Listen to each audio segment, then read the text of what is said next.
107.5 WGCI, Tony Score in the Morning Riot, and Mastermind was supposed to come out today, but it dropped a little early and came out yesterday. Go ahead, hit it, man. Maybach music. Yo, we got my man Rick Ross on the line this morning. What's up, boss? How you feeling, baby? Rose, what's up? And your grip got fun clothes?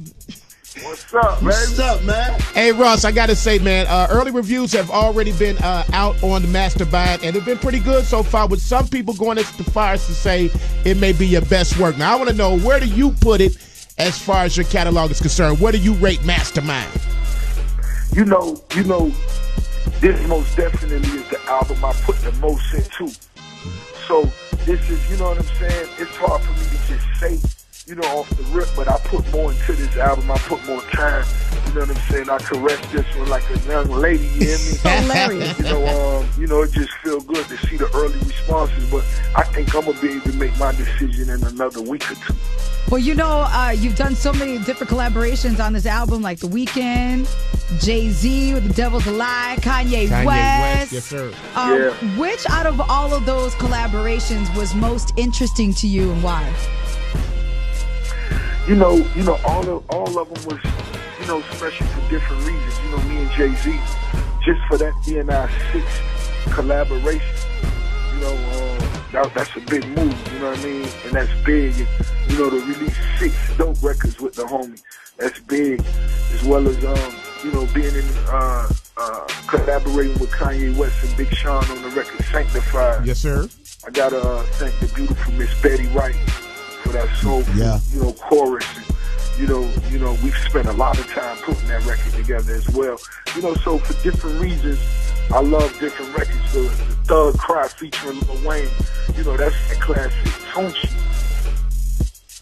You also got a collaboration with Young Jeezy on here. Talk about you two guys stepping up as men, burying the hatchet from your past difficulties and working together again.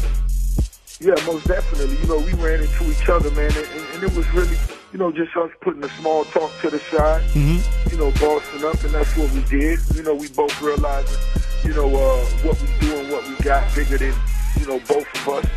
You know, this about the culture, this about the game, this about the South. You know, setting them examples for the next set of entrepreneurs, you know, to show them how to get straight to the money. Ross, I want to ask you, man, how do you monitor your levels? What I mean, like, you go from different vibes, from The Devil Is a Lie to the eerie, big, reminiscent Nobody. Oh man, that's the point. Then you go to War Ready. How do you get in your mindset to go to each different record like that and put that emotion and passion in each one in its own art? Man, I think that's what, you know, when I think about the records I'm going to do, that's what separates you as an artist. Who can do, you know, who can, you know, go to those different levels and do them the best. You know what I mean? And, you know, we all have our strengths and our weaknesses, but it's about, you know, when you're putting that album together, that, you know, when they're going for that ride, that they feel it all. You know, that they feel all that, you know, and that's most definitely something I wanted, you know, people to feel, you know, that soulful side from Sanctified to that Geechee Liberace. Exactly. Jumping on stage with 14 chains on and my jacket wide open, you know what I'm saying? So that's most definitely them zones that I be focusing on as well. We're talking to Rick Ross, the boss, Ricky Rose. You know, we've been knowing each other for quite some time. Can we ask you something personal? Because, you know, 50 Cent has been putting out these Instagram photos, and it's been coming up a lot. I'd like to hear you, you know, put your take out on it. Photo of, you know, you, Diddy, Steve Stoute. He's like starting some beef. What do you feel about that?